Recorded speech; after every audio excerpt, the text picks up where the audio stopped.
Rasul menangis sampai sedih, berdoa setiap malam, setiap hari karena ya pamannya ini yang membantu dakwah Rasulullah. Turun ayat Al-Quran, ya Rasul, ketahuilah bahwasanya, kurang lebih maknanya ayatnya seperti itu, bahwasanya yang namanya hidayah itu bukan hakmu, itu hak saya, kata Allah Subhanahu wa taala. Sekalipun itu orang tuamu Rasulullah, sekalipun itu pamanmu, kalau saya tidak kasih hidayah tidak bisa. Biar engkau berdoa.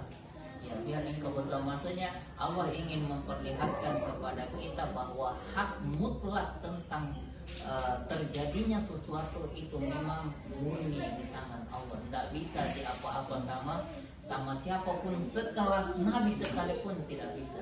Sekalipun dalil yang lain ada yang menyebutkan bahwa doa itu bisa merubah takdir, tapi tidak semudah itu semua takdir langsung berubah. Karena kalau semua takdir berubah juga berarti di mana haknya di sini Allah sebagai pemegang kendali kekuasaan. Ya, namanya takdir. Ya, kalau Allah sudah takdirkan, ya nggak bisa lagi berbuat apa-apa. Tapi bukan berarti kita pasrah dengan takdir itu. Itu yang perlu dipahami juga. Kalau ada takdir buruk, ya nggak boleh juga kita pasrah. Sudah memang takdirnya memang karena Allah, nggak bisa juga pasrah. Yang kita perlu lakukan adalah pertama menyerah total ke Allah, kemudian tetap menjalani takdir itu dengan yang terbaik. Misalnya terbunuhnya Utsman bin Affan, itu dia mati terbunuh. Terbunuhnya Ali bin Abi Thalib, itu sahabat yang mulia, tapi terbunuhnya mereka bukan dibunuh karena dia melakukan kemaksiatan. Dia tetap di atas kebaikan, sehingga dia tetap terbunuh dengan terbunuh yang terhormat. Artinya jaminan surga, bukan terbunuh karena dia membunuh dulu baru dia dibunuh. Nah, demikian. Tetap dia jalani, dia tahu dirinya bahwa saya akan dibunuh, saya akan mati terbunuh, tapi dia tetap menjaga dirinya. Sama Utsman ketika mau dibunuh, sudah dikepung rumahnya, ya itu kan Utsman bin Affan ahli Quran sampai saking ahli Qurannya, dalam sebuah riwayat dia pernah sholat malam itu 1 rakaat 30 juz. Itu Utsman bin Affan, saking ahlinya dalam Quran itu Utsman bin Affan. Bahkan sampai terbunuhnya, dia terbunuh di atas membaca Al-Quran. Makanya itu satu riwayat yang sahih, dan ini sahih hadisnya. Utsman bin Affan bangun sholat tahajud, sholat malam setelah isya, dia ruku setelah selesai membaca 30 juz. Dan kalau ada bertanya, bisa atau bisa? Ada yang mampu lakukan sekarang, ya, yang sholat tahajud di Temboro itu yang setiap tahunnya itu yang ini ya. Itu ada memang kelompok sholat tahajudnya itu satu malam 30 juz. Jadi begitu sholat tarawihnya begitu selesai sholat isya langsung di sholat tahajud sampai masuk waktu sahur dan dapat 30 juz. Dan memang 30 juz itu kalau orang lancar ngajinya itu butuh waktu hanya 5-7 jam. Kalau 5 jam kan misalnya kita sholat tahajud di jam 8, berarti 9, 10, 11, 12, 1, 2, 3 sudah 7 jam. Berarti memang masuk akal, memang 7 jam itu bisa teori. Apalagi kalau ahli Quran, maksudnya sudah dia maknai, sudah dia jiwai. Artinya cobalah kita pergi mancing, ya mancing bisa ngefek.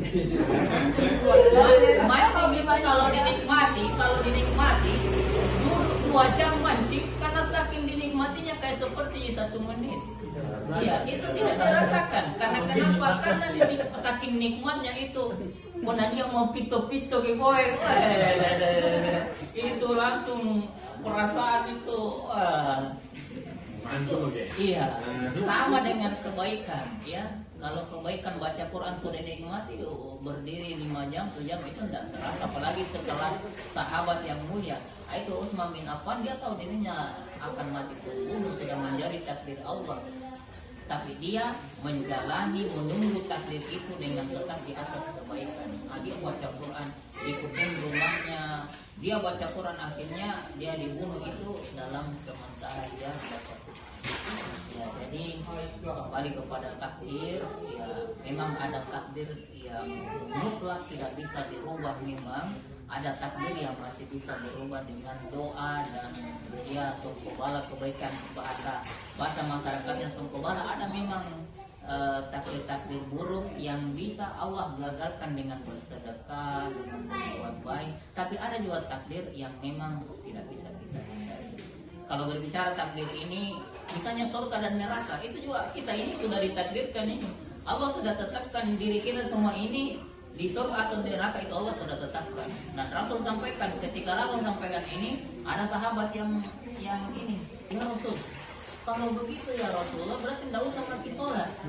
Jangan sampai kita sholat ini neraka ditakdirkan. Iya, iya, itu memang. Tapi ini kajian takdir ini agak sensitif memang, agak sensitif. Kapan kita sedikit saja melenceng, bisa-bisa kita kafir ini. Iya, ini kajian takdir ini harus pelan-pelan. Harus pelan-pelan karena sedikit salah memahaminya fatal akibatnya. Nah itu kayak tadi ini, kalau fatal ini sahabat memahami takdir bahwa kita sudah di surga atau di neraka, bisa fatal ini. Kalau dia memahaminya bahwa kalau begitu nggak usah sholat, jangan sampai di neraka ya kita. Nggak usah sholat, jangan sampai memang kita sudah di surga, berarti ya kita tidak sholat tetap di surga karena Allah sudah tetapkan. Jawaban Rasulullah yang sangat indah. Memang Allah menetapkan kita surga atau neraka, sudah menetapkan, tapi kita tidak tahu di surga atau di neraka. Kita tidak tahu. Itu rahasianya Allah yang tahu. Maka kita hanya berusaha untuk mencari yang terbaik. Dengan cara apa? Kita ibadah, kita sholat, baca Quran. Mudah-mudahan dengan itu jadi wasilah takdir kita di surga. Itu panduan petunjuk dari baginda Rasul kita berkaitan dengan takdir kita. Kita kan belum wasilah takdir kita di surga. Itu panduan petunjuk dari baginda Rasul kita berkaitan dengan takdir kita. Kita kan belum lahir ke bumi ini kan ada 4 itu. Ketika kita janin usia, ini hadisnya sahih. Ketika bayi berusia 120 tahun, berarti 4 bulan, itu sudah Allah utus malaikat untuk mencatat 4 takdir untuknya. Nah ini keyakinan ini, apa takdir 4 itu? 1, tentang rezekinya. Nah ini kalau salah memahami lagi ini, orang malas-malasan bekerja. Ya, jangan memang kita tidak rezeki pun napain PNS, KPNS tuh jatuh tiang pun napale anggap anjari tantara tuh mana tidak sekolah. Tidak begitu memahaminya takdir. Sekalipun rezeki sudah ditetapkan, tapi kita tetap berusaha menjemput itu rezeki yang Allah sudah tetapkan. Iya, sama dengan ajal kita ini sudah tetapkan. Kita tidak tahu apakah ditetapkan di usia sekian puluh tahun, sekian belas tahun dan seterusnya. Termasuk kita bahagia atau sengsara, itu semua Allah sudah tetapkan semuanya. Termasuk jodoh, Allah sudah tetapkan semuanya takdir.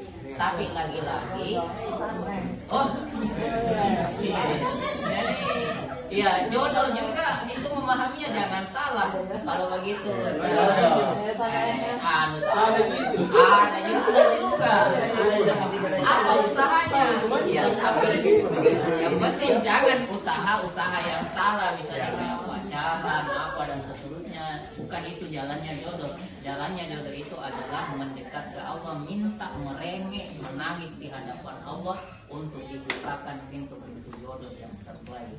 Dan kalau memang bisa dikomunikasikan, komunikasikan. Ya misalnya keluarga kan dulu sahabat juga demikian, ada anaknya saling komunikasi sesama sahabat. Ini anak pura-pura nenek bapak nenek nggak mau nenek pesing apa? Tidak apa-apa dikomunikasikan.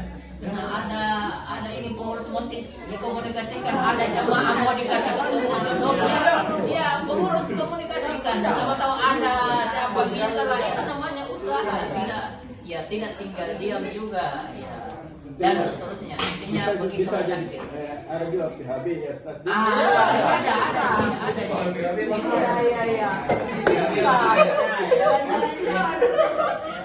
Iya. Kita malu langsung pakai PHB. Iya, mulai kalau kebaikan ya harus PHB.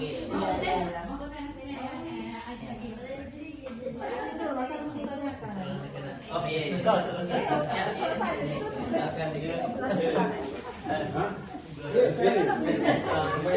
Mana tahu itu 10 orang langsung puasa Ya, 10 Muhammad eh. Insyaallah, insyaallah. Nah, ini kebuka. Padang. Artinya kalau begitu kita serahkan kepada ibu-ibu apa yang Begini, menentukan. insyaallah. Ibu-ibu yang menentukan apa. Ibu saya Iya, betul insyaallah. Nanti kita kan patungan. Ya. Mulut ke mulut. Saya yang hadir di sini. Ya. Ini jadi insyaallah sebelum Muharram. Saya Pak ayamnya. Ya. Kamu kasih makan ayam ini. Ya. Nampaknya tuh rencananya. Seperti makan nasi. Berarti berapa porsi ini? Berapa porsi? Kayak kemarin berapa porsi? ini masuknya model paling tahu betul. Paling ada Kalau yang nasi padang itu rasanya cuma di daun ubi. Jangan pakai nasi padang, nasi Makassar mau. Sertong. Iya, ini opat kio dulu ayamnya kan. Sudah menjawab tadi. Kalau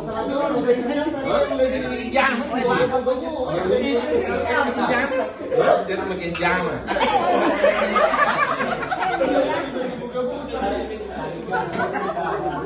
Pahalan ni balik basi apa ya? Jangan ini sebentar. Saya balik di anu supaya minum kopi. Tinggal kopi musuh. Janganlah menjadi istri yang dibenci oleh malaikat. Dan berberkah kalau pagi-pagi begini nih. Makanya pembahasan ini pembahasan. Iya, Bang. Ada tuh ditahan ada. Itu bagian. Yang penting saya mau tahu tipenya yang bagaimana dia mau. Yang jelas tahu Pengen wanita soleha. Iya. Dan saya dulu apa Ustaz? Oh, siap. Selamat. Cepat mungkin. Nah, pancing tak kok. Pasalapawan niyo.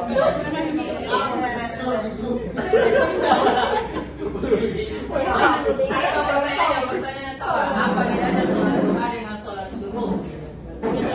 Karena sama-sama terbit matahari. Sebenarnya sholat suruh itu masuk kategori sholat duha, tapi dia di awal sholat duha yang paling awal. Ya, sholat duha yang paling awal.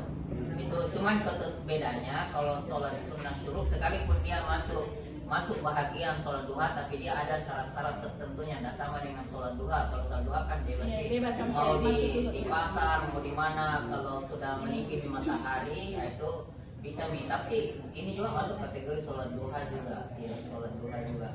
Tapi itu tadi syaratnya. Nah, sama. Masjid. Ya, harus di masjid. Kalau perempuan itu para ulama kita itu bisa saja di rumah dapat juga pahala. Tapi ketentuannya sama Tidak, ketentuan di masjid. maksudnya saya kan sholat di rumah. Dan sini kan yang tinggal di masjid tahu Ustaz? Ya. Bisa tidak?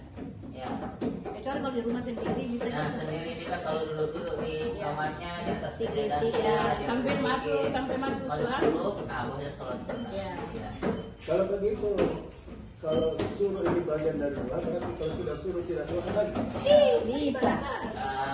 Bisa saya dan duha haji, tapi sebaiknya tetap sholat duha karena sholat duha itu dia waktu yang paling afdolnya itu agak-agak panas nih matahari. Ya, berarti dulu sholat tahiyatul masjid. Dan kalau kita masuk belum di azan, nah berarti jangan duduk sebelum sholat sunnah tahiyatul masjid. Biasa mau waktunya betul nyaman dahulu kayaknya Ya, Masjid lebih bagus. Kalau apalagi kalau dilihat waktunya, dan memang sebenarnya yang paling afdal sebenarnya satu niat saja yang paling afdal para ulama itu satu niat saja tahiyatul masjid dengan sholat sunnah rawatib.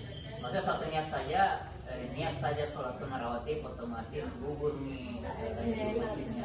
Karena tahiyatul masjid itu kan bahasa hadisnya jangan engkau duduk sebelum sholat sunnah 2 rakaat. Berarti sholat sunnah apa saja? Berarti yang penting sholat sunnah rawatib itu dulu, berarti itu yang dimaksud. Dan dulu berarti sudah bisa dulu. Oh itu contohnya Ustaz Abdul Samad mengatakan kalau kita salat di masjid, Ya. itu sudah bisa digabungkan antara Ya. qabliyah subuh dengan Ya. tadi. Awalnya kalau subuh. Iya. Mepet lagi waktu. Iya. Nah, sebaiknya sholat qabliyah subuh saja, jangan niat. Iya, Karena karena sudah gabung itu dah. gabung itu ya betul lagi. Lebih afdal memang gabung. Artinya Karena jangan. berarti saya ini salah tasdik. Ya, sebaiknya jangan di Saya dua doain kali. apa niatnya itu Ya. salah sunat subuh Dengan semua tahiyatul masjid. tahiyatul masjid. Ya. Padahal satu doa saja sudah Sudah gabung ya. Artinya itu kecerdasan kita dalam beribadah. Artinya tidak terlalu capek, tapi pahalanya sudah dapat dua. Dan itu artinya itu. Tapi kalau ada yang mau Masih, memisahkan, ya itu Masih sempat waktunya. tidak apa-apa juga. Tapi ulama kita melihatnya sebenarnya tahiyatul masjid itu yang dimasuk ke bulan subuh saja. Intinya sebelum kita dulu sholat sunnah 2 rakaat. Jadi juga ini jadi pertanyaan saya bagi saya Ustaz. Semua salat itu ada rawatib. Kenapa ini asar tidak ada? Nah, asar itu ada sholat sunnah sebelum asar, tapi Bukan rawatib Ustaz. dia rawatib juga di sebelum asar atau setelah asar. Artinya asar Iya, asar yang sebelumnya tidak ada sudah tidak Nah, ada. ada sebelumnya. Sebelum dan sesudahnya. Tidak ada, bukan salat rawatib itu Pak Adi Rijal bukan. Tidak ada sunnahnya. Tidak ada sunnah rawatibnya itu asar. Tapi dia bisa sholat sunnah sebelum Bisa sunat Iya, sebelum asar, tapi Asar. bukan rawatib Ustaz. iya. Ya, bukan Siapa rawatib. bilang? Iya. Dia Tapi- ada Nggak tahu apa namanya disebut itu kan bukan rawatib. Iya. dia kan ada sholat sunnah muakkad dan ada ghairu muakkad. Muakkad itu sholat sunnah yang sangat dianjurkan dan sholat sunnah yang tidak terlalu dianjurkan tapi bisa. Nah, yang sangat dianjurkan ini itulah tadi yang sebelum subuh, duhur, asar, dan yang ghairu muakkad itu sebelum asar. Itu salat sunnah yang tidak terlalu dianjurkan tapi bisa tetap di Ya bisa artinya orang bisa salat sunat. Ya. Pertanyaan saya kan bukan statusnya rawatib. rawatib. Iya. Iya bukan rawatib. Iya kata sunnah apa tapi bukan kan rawatibnya tidak. Itu kenapa semua ini subuh ada rawatibnya sebelum Ya, duhur ada bangun duhur itu bisa empat Iya. sebelum yang betul. dan 2 sesudah. Asar ini tidak ada. Ya, Tidak ada. Kemudian maghrib ada 2 sesudah Isya itu. Yang penting itu kenapa ini satu waktu ini sampai tidak ada rawatibnya. Nanti kita harus apa namanya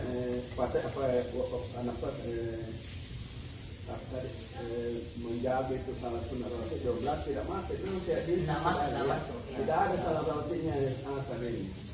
Pada di sini asar itu termasuk waktu yang paling ya.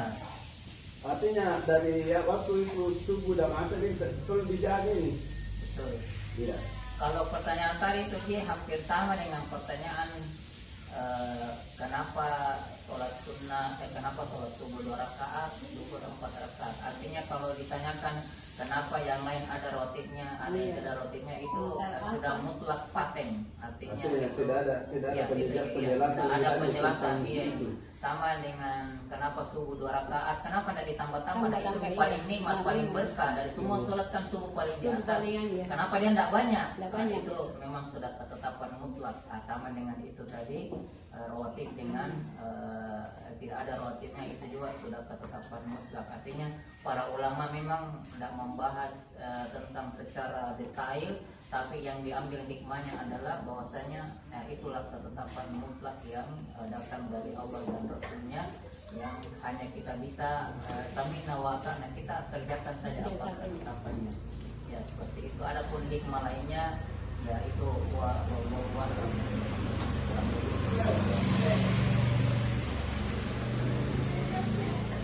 Oh, jadi ngomong-ngomong ini bagaimana nasi campur? Tidak, nasi padang kan dia mau jangan. Nah, lekok lamina mami nih boya.